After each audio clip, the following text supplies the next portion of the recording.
Monochrome by Ninja Shen. Chapter 12. Astrology. The sun was setting, and the sky was darkening from a vibrant purple to an inky blue. Bright little stars were beginning to debut through the dusky veil, and the not quite full moon was the brightest illumination for miles. Haruhi decided she actually sort of liked the view from the veranda of the Nekozawa estate. Most of the mansions she'd seen were on hilltops, but this one was low in a valley and had no real view outside of the Nekozawa's property. But instead of feeling isolated, it had a comfortable, private feel. Overgrown trees blocked the sight of any city nearby, and the garden was fragrant and colorful, and the brisk evening chill was a welcome change to the stuffy atmosphere of the crowded party. With the exception of the unsettling image of a tire swing that appeared to be hanging by a noose from a gallows, Haruhi was really quite comfortable. Contented, she let out a sigh. It didn't escape her attention when, after a few moments, she was joined by the party's host, but he didn't say anything, so neither did she. Instead, Haruhi and Nekozawa stood quietly together and watched as the sky was slowly blanketed with darkness, enjoying the refreshing feel of a slight wind tousling their hair and cooling their skin.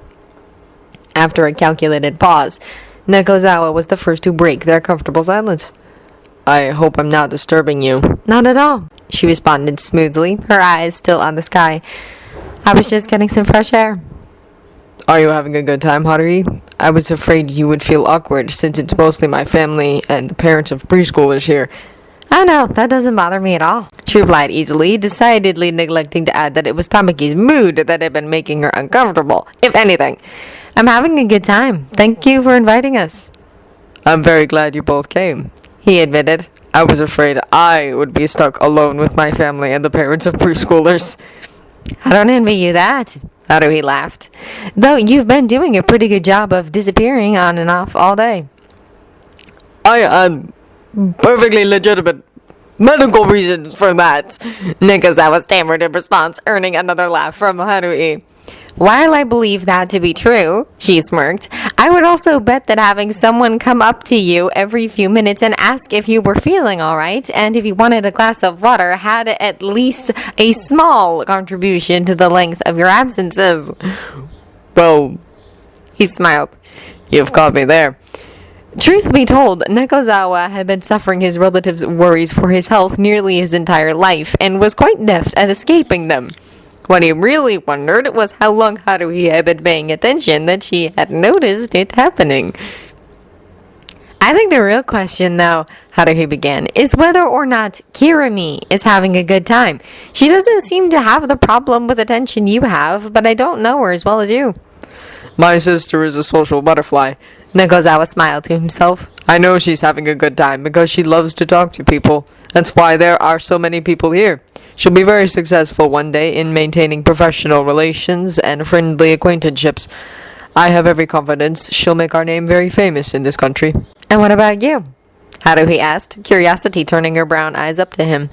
"In this situation you've imagined up for your sister, where will you be?" Nekozawa blushed slightly and looked out over the yard to avoid her gaze. "Oh, they'll probably lock me in some dark tower somewhere, like Elizabeth Bathory," he sighed dramatically. Haruhi laughed. "I doubt you have as much in common with the Blood Countess," she smirked, raising an eyebrow. Nekozawa's eyes shot over to her, briefly astounded, before he snickered. "I must apologize, Haruhi," he started abashed. "I thought for a moment I would have to explain that one to you. I've underestimated your familiarity with vampire lore." "You've underestimated my familiarity with Hungarian history," she corrected. "And you are forgiven. But you haven't answered me seriously. You'll graduate soon, won't you, senpai? What will you do?" Nekozawa hesitated then, a serious look on his face. It was certainly a topic that had come up in his mind before, but rarely did he hear it voiced. As an aristocratic descendant of royalty with a hefty trust fund, the only thing that was expected of him was that he not embarrass his family upon reaching adulthood. He wasn't expected to work, just maintain social alliances and not squander the family fortune. He'd had no real encouragement to study a trade, and no professional interests. This question of what he would do upon graduation was one that had been plaguing him for quite some time now, and no solution had arisen thus far. He sighed, chin in hand. I never quite decided. Perhaps I'll write a book of the occult and quietly stay out of my family's way. By your choice or theirs? She asked innocently. I mean, why would you feel like you'd be in the way? Nekozawa dithered, not knowing precisely how to answer. Well... Haruhi cut him off. Is it because of your sunlight thing, or your magic? She glanced down, then at Bereznov resting on the banister beside Nekozawa, and raised an eyebrow to him speculatively. Is it because of Bereznov? No, it's... Well... I mean, my mother's side is confused by all that, but not my father's side, the Nekozawas. I'm sort of the accumulation of their customs and beliefs, so I'm alright so long as I stay in Japan. I just don't know what good my physical presence would do for them. I'll probably just inherit an estate and try to perform some helpful magic for my family's well-being. And, some helpful curses as well. He smirked. Haruhi did not reply, looking blankly out over the yard, lost in thought. Nekozawa watched uncomfortably for a moment when she did not answer. He bit his lip, trying to think of something to add. Finally, she came to a conclusion. What about science? Nekozawa stared at her, eyebrows furrowed in confusion. Come again? It's kind of like magic, right? Maybe chemistry, she continued. Or art? I'm sure you'd be good at art. Poetry, maybe? I don't think I understand, he admitted. I just find it strange that you don't know what to do. Haruhi shrugged. Or that you would just cast yourself aside like that. Everyone in the club has such big ideas for their futures. Kyoya is getting a good start on running his family's business. Honey and Mori are going to take over their family dojos. Even Tamaki has no end of ideas as to what he wants to be when he, grows up. Nekozawa scratched his head, momentarily finding himself trying to scratch underneath the band of a wig he wasn't wearing. I suppose I won't rule anything out, he conceded, but I need more time to think about it. He did like to read. Maybe he would join the literature department at a university. Maybe. Another moment of silence passed between them, but it was not as pleasant as the first one. Haruhi didn't respond to him, and he didn't know if she was trying to think of more possible futures for him, or if she just ran out of things to say. Nekozawa was straining to think of something to talk about as well. He didn't know if, after this long of a pause, he should continue with the last subject or start with a new one. He wanted to keep talking to her, but suddenly felt an immense pressure to say something interesting, and nothing came to mind. It touched him to think that she cared enough to be bothered by the thought of his hopeless future, that she would take the time to consider his interests and apply them to possible professions he may want to try. He wanted to tell her how much he appreciated it, how much her friendship meant to him. More than anything, he wanted to tell her how beautiful she looked, but was afraid that would come out sounding inappropriate or forced. He didn't want her to think he was just making conversation on such an important subject. Nekozawa wanted Haruhi to really understand just how beautiful she was, how kind she was, how clever and interesting she was. But there were no words he could think of to express this. Also, because of her membership in the host club, she would probably never take him seriously. The insufferable silence was relieved slightly when Haruhi let out a sigh. I suppose we should get back in. Nekozawa replied noncommittally. Lull in awkward conversation or not, he was perfectly content to stay out here with Haruhi and watch the sky for the rest of the night. I'm in no hurry.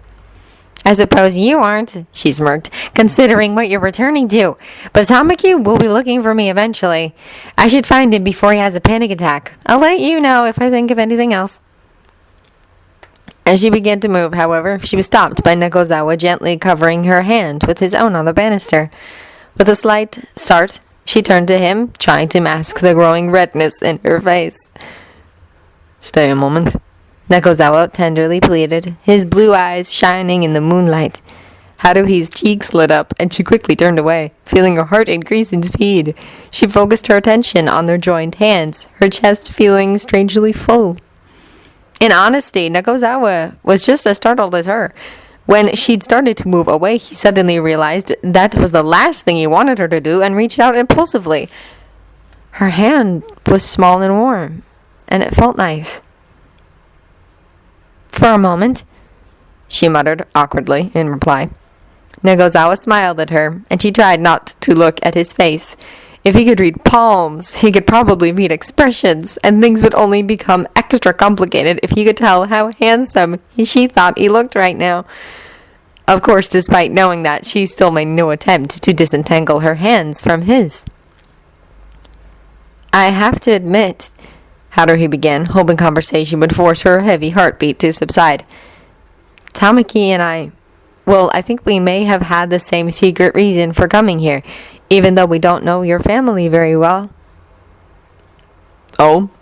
Nekozawa turned to her curiously, raising an eyebrow. Haruhi continued to avoid looking at him, instead gazing out across the yard. Well, she continued slowly, you see, I think we're a little jealous. We never had any siblings, and I know I, at least, never will. Nekozawa was quiet, not sure quite how to respond to such a confession. She went on. Tamaki really connected with Kirimi back when she was hanging out at the club a lot. I did a little too, while reading her all that manga, more than I admit. But mostly, I just remember thinking how tragic that you have this family, this type of relationship, and you can't connect with her. It really makes me glad that you two are getting along better now. I just wanted to tell you that. For a moment, he didn't say anything, stunned by her feelings. Somehow, soon after, a broad, genuine smile stretched across his face. Thank you. Hearing that from you, it makes me happy. Though I've said this before, thank you and your club for your help in bringing us closer. Sincerely. His eyes shone with happiness, and Haruhi couldn't help but to grin, delighted. Nekozawa had such an overwhelming love for his sister. It was touching to say the least, and she hoped one day the two of them would find a common ground to share. She must be very special to you, Haruhi commented. She's still the day to my night, he replied, his eyes dropping with a hint of sadness. She doesn't scream when she sees me anymore, but she still prefers me, well, like this. He gestured towards himself, indicating the white suit and absence of his wig. But I can't do that all the time. I tolerated it today because it's her birthday, but... well, you saw. Haruhi nodded solemnly. She is still unreachable. And since by the time she starts school, I'll be long since moved out, I wonder if to her, I'll ever be much more than a mysterious black shadow trailing after her. Of course you will, Haruhi replied matter-of-factly, as if it was the most obvious thing in the world. She's just a child now. Lots of things will scare her. But if she's already warming up to you, it won't be much longer until seeing that black cloak of yours will be more a thing of familiar comfort than fear. She just needs the time to get to know you. Nekozawa snorted at first, abolishing the very idea. But then as he repeated the words in his mind, he began to really think them over. There was no way it could be that simple. Could it? He opened his mouth and then closed it again, trying to formulate a reply. Just like that, was Haruhi able to solve his biggest and most vexing problem just like that? Could it really be that simple? Surely it would take much more than time to sway his sister's opinion of him. It was impossible. Right? Could Kirimi really just grow out of it? After spending countless nights praying to his dark gods for just that. Could it be that in the form of Haruhi, they'd sent him a sign that they were granting his request? He couldn't fathom any possibility of that being true, and yet it made sense. Kirimi was only 3. Well, 4 as of tonight. She could easily grow used to him. She could even come to love the darkness. It could be everything he'd ever wanted. All he had to do was wait. Haruhi was looking at him expectantly, waiting for him to reply. As if in response to her patience, Nekozawa began to chuckle slowly under his breath. You are phenomenal, he finally said. You didn't even do anything, and I feel as though an immense pressure has been lifted off my chest. No wonder you're the natural at your club. Don't you stand there and tell me you didn't once think of that, she responded, crossing her arms, half in amusement, half in disbelief. Because I won't believe it. She's just a little girl. Of course she'll be afraid of the dark. I admit, he explained, I've never allowed myself to think it. If it had ever crossed my mind, I quickly banished it. I suppose I felt that if it wasn't through black magic, I didn't deserve it. Anyone who wants the love of their family deserves to have it. You just have to give it time. You're a great big brother. After all, she reached up and flicked a strand of blonde hair out of his face. You're willing to put up with this for her. Haruhi smiled at him in her charming, genuine way, and he was reminded in an instant why this girl was so popular. Such an honest girl, she had such a talent for making complicated things seem so simple. Everyone at the school was so pampered and protected, but Haruhi was so real. For a moment, Nekozawa found himself entertaining the very selfish idea that he wanted to keep her all to himself. You always know just what to say, he mused. A thought struck him then, and he slowly circled around behind her. She turned to face him, leaning her back against the banister. If Kirimi is the sun, do you know what you are? Haruhi shrugged, unable to guess. His arms came forward then, and he laid his hands on the railing on either side of her. Haruhi gasped, suddenly realizing that in one movement he had completely surrounded her. Her face went ablaze as Nekozawa leaned forward with a predatory smile, forcing them to lock eyes. She couldn't back up or move away. She was trapped. You're the moon, he finally said. He could see her eyebrows start to raise in question, and he continued, his eyes gleaming. However dark the night may be, the moon shines brightly through it, relieving it of its blackness without chasing it away. The darkness can touch the moon. He leaned in close enough for Haruhi to feel his breath on her cheek. Her heart pounded as one half of her mind tried to find a way out of the situation, and the other half, contrastingly, couldn't see why she would want to. She understood what he was implying. She just didn't understand why she couldn't simply brush it off, why she felt so warm and lightheaded at his closeness, and the tone of his voice, and the fire behind his eyes. Then, what about a lunar eclipse? Haruhi regretted the words the moment they stumbled from her mouth. Nekozawa's features took on a strange intensity. An almost feral smirk stretched across his lips, and his eyes burned into hers so fiercely that she could not help but feel intimidated. You mean when the darkness completely envelops the moon, surrounds it, and takes its light for itself? She did not think it was possible for him to be any closer to her than he already was, but to her great shock, he leaned closer, still looming over her, so she had to crane her neck upward to meet his gaze. She could feel the heat from his body, and it terrified and excited her. In a devilishly playful whisper, he continued just loud enough for her alone to hear. I should very much like to show you that. It felt to Haruhi like her blood exploded with fire, heating her body and threatening to crack her ribs against the beating of her overtaxed heart. She suddenly became intensely aware of the very minimal distance between their faces and how incredibly easy it would be to close that distance. Her usually rational and logical mind was devoid of advice, and she found she could only seem to focus on Nekozawa's lips and eyes and arms. Slowly, ever so slowly, she began to lean forward to meet him. Nekozawa, for all his part, was doing all in his power to remain perfectly still. He noticed with no small amount of anticipation that Haruhi was leaning in closer, and he wanted desperately to fill the gap between them, to embrace her, to wrap his arms around her, and pull her body against him. He wanted to show her how it looked, how it tasted, how it felt when the darkness enveloped the moon. He wanted to touch her, he wanted to kiss her, he wanted her. But he'd made a promise. He swore after the first time that he wouldn't kiss her again, and if nothing else, he was a man of his word. If she kissed him first, however, well, all bets were off. And so he waited.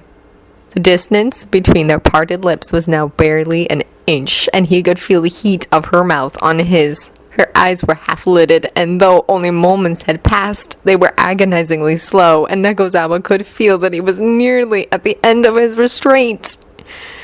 But then, as he was about to give up and meet her halfway to end his torture, Haruhi stopped. Leaning away, she turned her face shyly from him with a small frown, willing the color in her face to recede. Recognizing her change of heart, Nekozawa took a step back, defeated. For a long time, neither of them spoke.